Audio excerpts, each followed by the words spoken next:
Hi everyone and welcome back to my top 500 games. We are currently at number 139, which is Tony Hawk's Pro Skater 4, and I got this game one Christmas. I don't remember the exact year. I think it was 2002, so it might have been 2002, 2003, around that time, but I'm fairly confident it was 2002. I'm not too sure, but I remember this was the same Christmas that my brother got Ratchet and Clank, the original on PS2. It was also the same Christmas that I got the second DVD of Father Ted, which I really liked. But I remember this Christmas was during a period where we actually had a PS2 downstairs on the main downstairs TV, and so we could actually play games on the downstairs TV, which we didn't actually get that opportunity very often. But like I said, around this 2002 period, there was this time where we did have it downstairs. I'm not sure why we did that, but we just did. Of course, we couldn't always play it downstairs because my mum would want to watch TV, but I remember loading up this game and the introduction where it has the TNT song by AC/DC. I'm gonna look like a right old fogey there, aren't I? I'm gonna go, ooh, the TNT song from that AD what's its name. But the main thing that really stood out to me about this game when I first played it, and I think it's a big thing that a lot of people would have noticed, is how this is different to the previous games, because the previous Tony Hawk games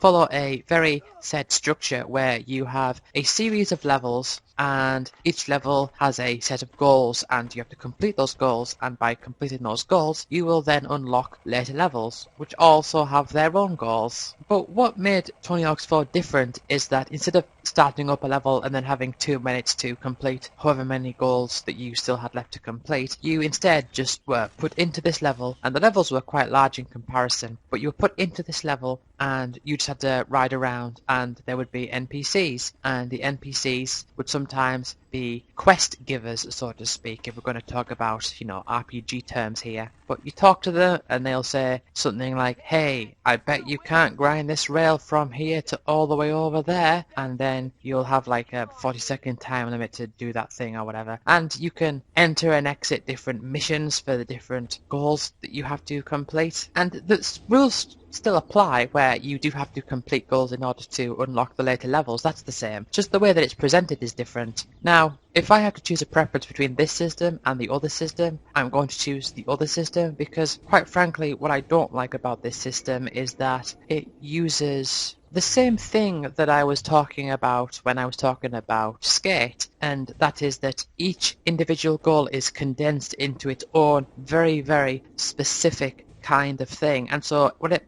meant was that there was less variety of the ways that you could go about doing things. And I've mentioned this before, but I'm going to mention it again because this is a big part of Tony Hawk's 4. And so if you look at the older games, you can look at the list of goals and think, right, I'm going to knock over all the barrels, and I'm going to get Skate in the meantime, I'm going to pick up those letters, I'm going to see if I can get the score at the same time, and you'd see what you could do in one run. But with this method, you don't do that. You don't have that. You just have the challenge, you do the challenge, and that's it. There's no room for improvisation or anything like that. The only improvisation that there really is the order of which you do the challenges, I suppose. Or I suppose there's some level of variation in how you do the challenges, even though really there's not that much variation in that regards. Also, what this game did that I didn't like was that there was less focus on skating, and this is something that they took into the later games like Tony Hawk's Underground and all that, which again I've mentioned I don't like this. But this game, for example, in the first level you have this tennis game where you talk to someone and they're like, hey, I bet I can beat you in tennis, and then you play tennis with them with your skateboard. That's just stupid. That's got nothing to do with skateboarding. Grabbing a car from behind as it's driving down, it's sort of skateboard related, but I don't know, I don't know how to describe it. It's not that same thing. But even if I don't necessarily like this particular system where you talk to NPCs and you have these larger levels, I still found it interesting enough, and I certainly did have fun with it. Also, a big point to note about this game is that it introduced me to my second favourite band of all time, Less Than Jake, through the song All My Best Friends Are Metalheads. It also had Goldfinger and Agent Orange on the soundtrack as well. And something else in regards to the soundtrack as well is that you could turn songs on and off. So that was very nice. And the track list was actually a track list where you could see the artist name and the song name as opposed to just having numbers. That was also nice. And you could turn shuffle on. That was nice.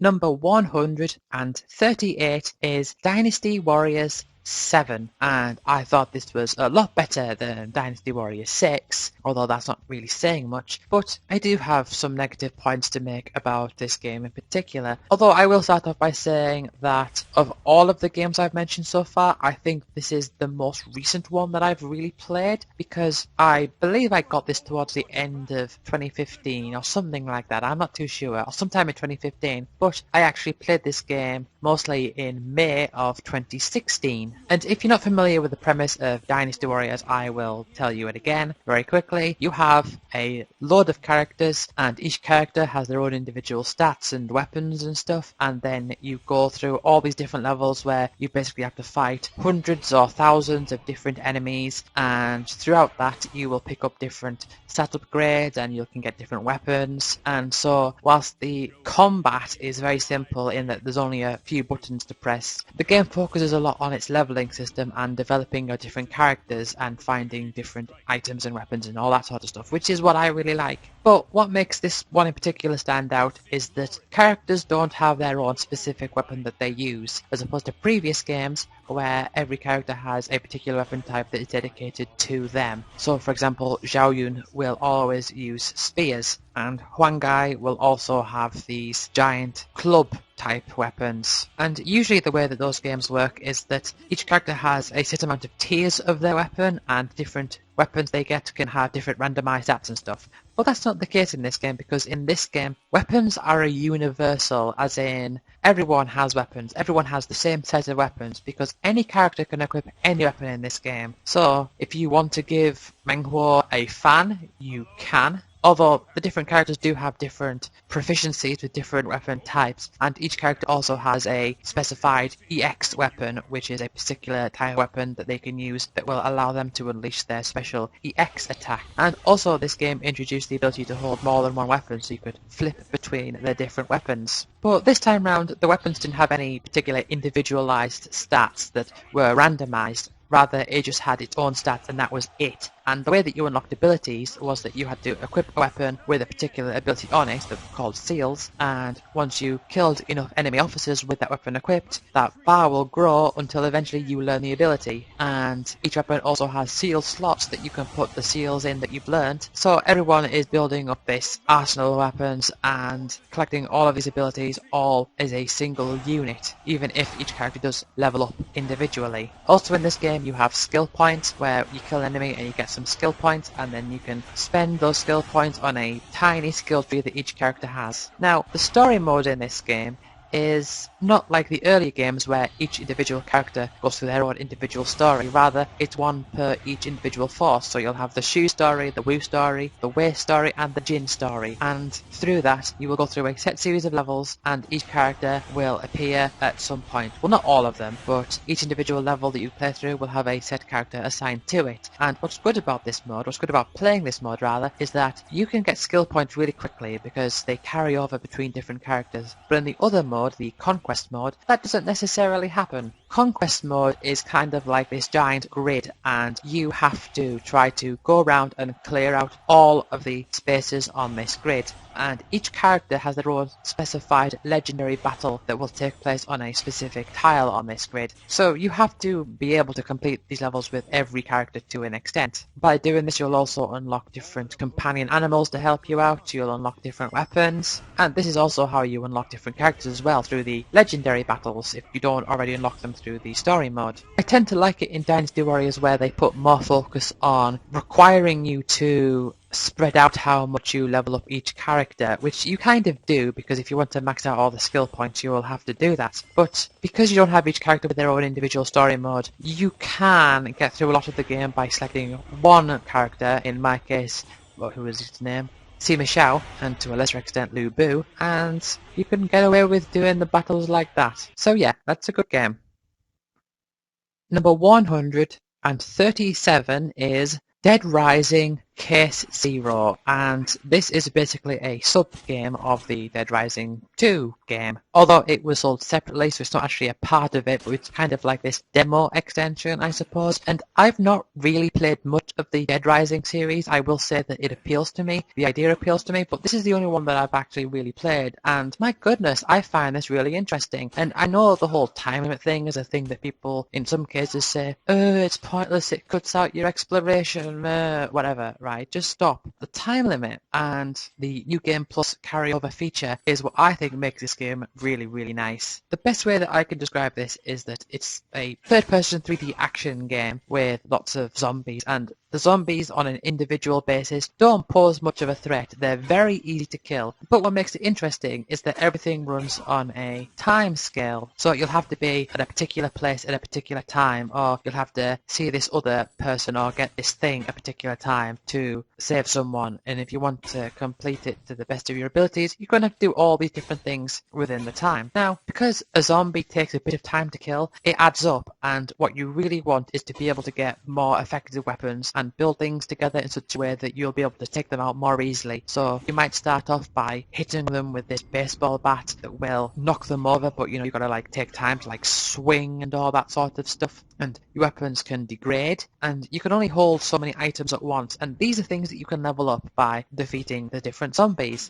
And if you reach a point that you feel it's best to do so, you can start a New Game Plus kind of feature where you can travel back to the beginning of the game, but keeping all of your levels and everything like that, and then continuing on from that point onwards, but starting the story again. But because you've done things in previous playthroughs, you will have more access to more powerful stuff, and it really shows. And thinking about this in stages and thinking ahead is stuff that I really, really like. I don't know why I haven't really played more Dead Rising in general, but it's something that does appeal to me, and I will have to get round to that at some point. If only Dead Rising 3 wasn't Xbox One and PC exclusive. If it was out on PS4, I'd be willing to see if I could get it.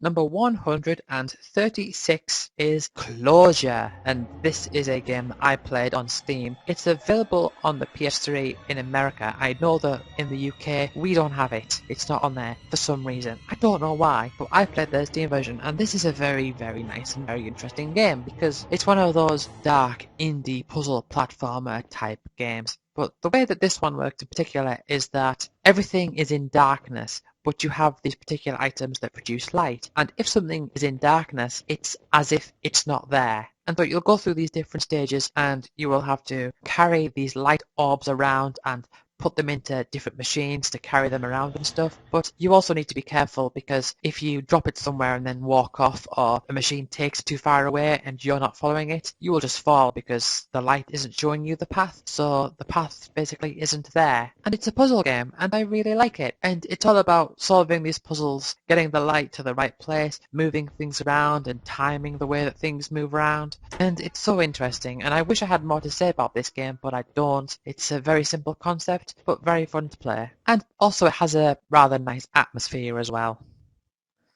Number 135 is Puzzle Quest Galactrix, and this is a game that I played on the PS3. I got it as a digital download, and I've always said that you can take a simple concept like Bejeweled, for example, which is a pretty good example given what this game is, but you can take something simple like Bejeweled and add different elements to it to make it more expansive and more interesting. And like I said with Bejeweled, Bejeweled 2 was something I ranked very, very low on this list, like high 400s, but Bejeweled 3 I ranked a lot higher because the different modes made it more interesting and give you more ways to think about things and interact with the mechanics. But Puzzle Quest Galactrix does take that an extra step further. I mean, it is slightly different in that it's a hexagonal grid as opposed to a square grid, but this is actually an RPG. You will travel between different levels, and the idea is that you have to fight different enemies, and the way that you fight different enemies is by matching these different things. I don't know what you want to call them. You can call them nodes or gem gems, whatever, just call them gems. And so each one will reference a different resource that you can then use to defeat your enemy with. So you might be able to use an ability that will cost like 5 reds and 2 greens or something like that, and that will allow you to turn all of the yellows on the board into green. Or it might just cause direct damage to the opponent. It might allow you to take an extra turn. There's all sorts of different variations that you can have with this system, and so as you play and you gain more abilities, things become more customizable, and it's so nice, and it's a really good twist on this core idea. Also, you'll have different places you can go with different variations on this, where you won't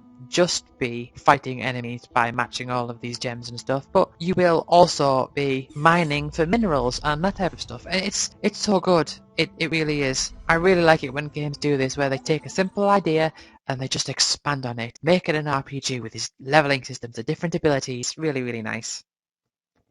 Number 134 is Death Spank. I've often heard this game being compared to Diablo, but I'm not really familiar with Diablo, or Diablo, I don't know how you're meant to pronounce it, but whatever. Yeah, I've not actually played Diablo, so I don't know how accurate that is, but it is kind of this overhead view, and it's an RPG basically. It's an action RPG, and you go around and, you know, attack enemies, action-based mechanics. Very simple stuff, but as you go around you'll find different items, different weapons, and different ways of just interacting with the different mechanics. For example, what I really like is the healing items, for example, because you might have an RPG where you've got one item that will heal you 50 HP, and then a more powerful version of that item which will heal you 200 HP. But when you add more variables to these things, you can make them more interesting. So for example, what Death Spank does is that you can heal by eating food, and you can have some food that takes longer to eat, so you will be eating it. You will select the item and you will eat it over time. And you might have one item that will just, you eat it and then it's like a berry or something, but the idea is it's nourishing, so it will instantly heal you by X amount of health. Or you may have a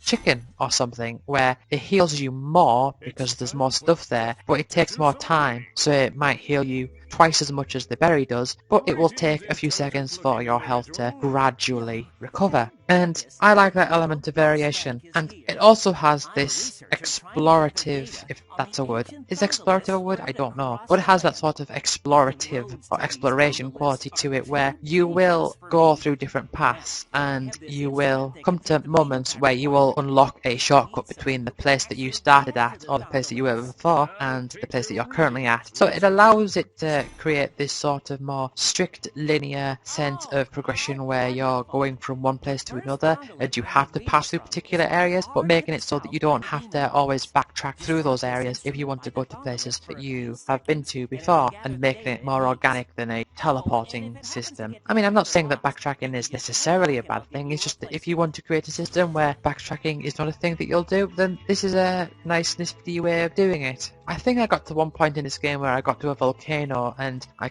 think I might have got lost or the enemies were too hard, I don't remember. But it also does have a very strong leveling system where you can really see that the leveling is effective. And I mean this sort of in sort of like a Last Rebellion kind of way, apart from not terrible. So you will go to a new area and enemies will take significantly an amount of time to kill. It's really noticeable, but then when you get a couple of levels or so, it really becomes noticeable the difference between. And so I'm going to end this part here. So thank you all for watching. I will see you next time.